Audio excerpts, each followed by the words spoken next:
So ಇವತ್ತು ಬಹಳ ದಿನದ ಬೇಡಿಕೆ ಅಥವಾ ಬಹು ಕನಸಾದಂಥ ಲೋಸೂರಂದ್ರ ಸೇತುವೆ ನಿರ್ಮಾಣ ಆಗಬೇಕು, ಇನ್ನೂ ದೊಡ್ಡದಾಗಬೇಕು, ಮಳೆಗಾಲದಲ್ಲಿ ಸಾರ್ವಜನಿಕ ಅನುಕೂಲ ಆಗ್ಬೇಕಂತೇಳಿ ಬಹಳ ದಿವಸದಿಂದ ಈ ಭಾಗದ ಜನರ ಬೇಡಿಕೆ ಆಗಿತ್ತು. ಸೊ ಯಾಕಂದ್ರೆ ನೀವೆಲ್ಲ ನೋಡಿದಂಗೆ ಪ್ರತಿ ಸಲ ಜೂನ್ ಜುಲೈ ಆಗಸ್ಟ್ ಒಳಗೆ ಮಳೆ ಬಂತಂದ್ರೆ ನಮಗೆ ಬ್ರಿಡ್ಜ್ ಎಲ್ಲ ಕಟ್ ಆಗ್ತಿತ್ತು, ಭಾಳ ಕಡೆ ಸಾರ್ವಜನಿಕ ತೊಂದರೆ ಆಗ್ತಿತ್ತು. ಅದಕ್ಕೆ ನಿಮ್ಮೆಲ್ಲರ ಆಶೀರ್ವಾದದಿಂದ ಸುಮಾರು 2.5 ವರ್ಷದಿಂದ ಈ ನಮ್ಮ ಭಾಗದ ಸನ್ಮಾನ್ಯ ಸತೀಶ್ ಜಾರಕಿಹೊಳಿ ಅವರಂದ್ರೆ PWD ಮಂತ್ರಿಯವರು ಆದ ನಂತರ ನಮಗೊಂದು ಅವಕಾಶ ಸಿಕ್ತು.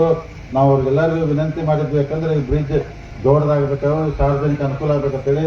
ಅವರೆಲ್ಲರೂ ಯಾಕಂದ್ರೆ ಭಾಳ ಅವರ ಪ್ರಯತ್ನ ಮಾಡಿ ಸುಮಾರು ಅಂದ್ರೆ 32 ಕೋಟಿ ವೆಚ್ಚದಲ್ಲಿ ಲೋಸೂರಿಗೆ ಹೊಸ ಒಂದು ಬ್ರಿಡ್ಜ್ ನಿರ್ಮಾಣ ಮಾಡುವಂಥ ಅವಕಾಶ ಮಾಡಿಕೊಟ್ಟರು. ಈ ವೇದಿಕೆ ಮುಖಾಂತರ ಗೌರವಾನ್ವಿತ ಸತೀಶ್ ಜಾರಕಿಹೊಳಿ ಅಭಿನಂದನೆ ಸಲ್ಲಿಸ್ತೀನಿ. ಯಾಕಂದ್ರೆ ಅವರಂದ್ರೆ ಈ ಒಂದು ಅವಕಾಶ ಮಾಡಿಕೊಟ್ಟದ್ರೆ ಅವ್ರ ಅಭಿನಂದನೆ ಧನ್ಯವಾದ ಹೇಳ್ತೀನಿ. ಮತ್ತೆಲ್ಲರೂ ಈ ಬ್ರಿಡ್ಜ್ ಆಗೋಕ್ಕಿಂತ ಮೊದಲು ಲೋಳಸೂರು ಗ್ರಾಮದಲ್ಲಿ ಎಲ್ಲ ನಮ್ಮ ರೈತರು ಯುವಕರು ಭಾಳ ಸಮಸ್ಯೆ ಆಗಿತ್ತು. ಯಾಕಂದ್ರೆ ಬ್ರಿಡ್ಜ್ ಎಲ್ಲಿ ಬರ್ತೈತಿ, ಯಾವ ಥರ ಆಗ್ತೈತಿ, ನಮ್ಮ ಎಲ್ಲ ಪೈಪ್ಲೈನ್ ಅದಾವು ಅಥವಾ ಮನೆಗಳಿಗೆ ಡ್ಯಾಮೇಜ್ ಆಗ್ತೈತಿ ಅಂತೇಳಿ ಎಲ್ಲರೂ ಭಾಳ ಅಂದ್ರೆ ಚರ್ಚೆ ಆದ ನಂತರ ಈಗೆಲ್ಲರೂ ನಮ್ಮೆಲ್ಲ PWD ಹಿರಿಯ ಅಧಿಕಾರಿ ಚೀಫ್ ಇಂಜಿನಿಯರ್ ಇರ್ಬೋದು, ಇಲ್ಲಿ ಸ್ಥಳೀಯ ಎಲ್ಲ ಇಂಜಿನಿಯರ್ಗಳು ಕೂಡಿ ಏನು ಮಾಡಿದ್ರೆ ಯಾರಿಗೂ ಅಂದ್ರೆ ಸಮಸ್ಯೆ ಆಗಿರಬಾರ್ದು ಅಂತೇಳಿ ಆ ಥರ ಒಂದು ಯೋಜನೆ ತಯಾರು ಮಾಡಿ ಇವತ್ತು ಯಾರ ಪೈಪ್ಲೈನ್ಗೂ ತೊಂದರೆ ಆಗೋದಿಲ್ಲ, ಯಾರ ಮನೆಗಳಿಗೂ ತೊಂದರೆ ಆಗೋದಿಲ್ಲ. ಅದಕ್ಕೆ ಆ ರೀತಿಯಿಂದ ಯಾರಿಗೂ ತೊಂದರೆ ಆಗದಂಗೆ ಈ ಅಂದ್ರೆ ಸೇತುವೆ ನಿರ್ಮಾಣ ಆಗ್ತದೆ. ಅಂದ್ರೆ ತಮಗೆಲ್ಲ ಗೊತ್ತಿದ್ದಂಗೆ ಇದೊಂದು ದೇವ್ರನ್ನ ಎಂಥ ಅವಕಾಶ ಕೊಟ್ಟಂದ್ರೆ 1964ರಲ್ಲಿ ಈ ಹೊಸ ಬ್ರಿಡ್ಜ್ ಆಗ್ತಿರೋದು. 64ರಾಗ ಅಂದ್ರೆ ನಾವೆಲ್ಲ ಹುಟ್ಟುತ್ತಿದ್ದ ಮೊದಲು ಈ ಸಣ್ಣ ಬ್ರಿಡ್ಜು ಬ್ರಿಟಿಷ್ ಕಾಲಕ್ಕಿಂತ ನಮ್ಗೆ ಗೊತ್ತಿಲ್ಲ ಅಂದ್ರೆ ಎಷ್ಟೋ 100 ವರ್ಷ ಇರ್ಬೋದು, 120 ಆ ಬ್ರಿಡ್ಜ್ ಆಯ್ತು. ಎಲ್ಲರದು ಬೇಡಿಕೆ ಏನೈತಂದ್ರೆ ಹಳಿ ಬ್ರಿಡ್ಜ್ ತೆಗಿಬಾರ್ದು ಅಂತೇಳಿ ಇತ್ತು. ಯಾಕಂದ್ರೆ ತೆಗಿಬೇಕಂತೇಳಿ ಇಲಾಖೆದವ್ರು ಹೇಳ್ತಿದ್ರು, ಅದನ್ನ ತೆಗಿಬಾರ್ದು ಅಂತೇಳಿ ಭಾಳ ಅಂದ್ರೆ ಭಾಳ ಒಂಥರ ಅದ ಹಳಿ ಬ್ರಿಡ್ಜ್ ಐತಿ, ಬ್ರಿಟಿಷ್ ಕಾಲ ಕಟ್ಟಿದೈತಿ, ಕಲ್ಲಿನಾಗ ಕಟ್ಟಿದೈತಿ. ಎಲ್ಲಮ್ಮ ದೇವಸ್ಥಾನಕ್ಕೆ ಹೋಗುವಂತ ಜನಕ್ಕೆ ಅದು ಭಾಳ ಅನುಕೂಲ ಆಗ್ತೈತಿ. ಅಲ್ಲೇ ಕೆಳಗೆ ಬಂದು ಟ್ರ್ಯಾಕ್ಟರ್ ಅಥವಾ ಚಕ್ಡಿ ತೊಗೊಂಬಂದು ಅಲ್ಲೇ ಹೊಳಿಗಂದ್ರೆ ದೇವ್ರ ಪೂಜೆ ಮಾಡಿ ಹೋಗ್ತಿದ್ರು.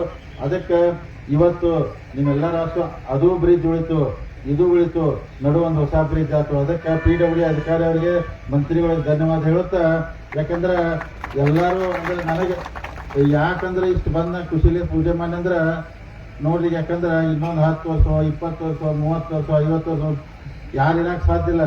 ಆದ್ರೆ ನಾವೆಲ್ಲ ಮಾಡಿದಂಥ ಕೆಲಸ ನೆನಪು ಉಳಿತೈತೆ. ಯಾಕಂದ್ರೆ ಈ ಬ್ರಿಡ್ಜ್ ಇಲ್ಲಪ್ಪ ಜಾರಕಿಹೊಳಿ ಸಹೋದರೆಲ್ಲ ಕೂಡಿ ಈ ಬ್ರಿಡ್ಜ್ ನಿರ್ಮಾಣ ಮಾಡಿದ್ರೆ ಇನ್ನು 100 ವರ್ಷ ನಂತರ ಮಂದಿ ಮಾತಾಡ್ತಾರೆ, ಇಲ್ಲ ಅವಾಗ 64ದಾಗ ಇದಾಗಿತ್ತು, ಅದು ಬ್ರಿಟಿಷ್ ಕಾಲ ಆಗಿತ್ತು, ಇದೆಲ್ಲ ಜಾರಕಿಹೊಳಿ ಸಹೋದರು ಕೂಡಿ ಇವು ದೊಡ್ಡ ಬ್ರಿಡ್ಜ್ ನಿರ್ಮಾಣ ಮಾಡ್ರು, ಯಾರಿಗೂ ತ್ರಾಸ.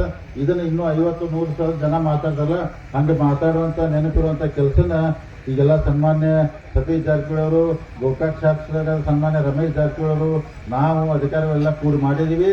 ಇದನ್ನ ಆದಷ್ಟು, ಯಾಕಂದ್ರೆ ಚೀಫ್ ಇಂಜಿನಿಯರ್ ಅವರು ಹೇಳಿದ್ರು 1.5 ವರ್ಷ ಇದನ್ನ ಪೂರ್ತಿ ಕಂಪ್ಲೀಟ್ ಮಾಡ್ಕೊತ ಹೇಳಿದಾರೆ. ಅಂದ್ರೆ ಬ್ರಿಡ್ಜ್ ವರ್ಕ್ ಸ್ಟಾರ್ಟ್ ಮಾಡಿ 1.5 ವರ್ಷ ನಂತರ ಮತ್ತೆ ಮಂತ್ರಿಗಳು ಗೋಕಾಕ್ MLA ಅವ್ರು ಕರೆದು ಲೋಕಾರ್ಪಣೆ ಮಾಡೋಣ. ಮತ್ತೆ ಈ ಬ್ರಿಡ್ಜ್ ಆಗೋದ್ರಿಂದ ಸಾರ್ವಜನಿಕರು ಭಾಳ ಅನುಕೂಲ ಆಗ್ತೈತಿ.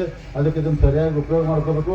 ಈ ಭಾಗದ ಎಲ್ಲ ಏನು ರೈತರದಾರು ಈ ಬ್ರಿಡ್ಜ್ ಕಟ್ಟಕ್ಕೆ ಎಲ್ಲರೂ ಸಹಕಾರ ಕೊಡ್ಬೇಕಂತ ಹೇಳುತ್ತಾ, ಇವತ್ತೆಲ್ಲರೂ ಬಂದು ಈ ಪೂಜೆ ಈ ಕಾರ್ಯಕ್ರಮ ಯಶಸ್ವಿ ಮಾಡೋದಕ್ಕಾಗಿ ಇಲ್ಲಿದ್ದಂಥ ಎಲ್ಲ ನಮ್ಮ ಸಾರ್ವಜನಿಕರಿಗೆ ವೇದಿಕೆ ಮೇಲಿದ್ದಂಥ ಎಲ್ಲ ಗೌರವಾನ್ವಿತ ಅತಿಥಿಗಳಿಗೆ ವಂದಿಸಿ ನನ್ನ ಮಾತು ಮುಗಿಸ್ತೀನಿ. ಜೈ ಹಿಂದ್, ಜೈ ಕರ್ನಾಟಕ.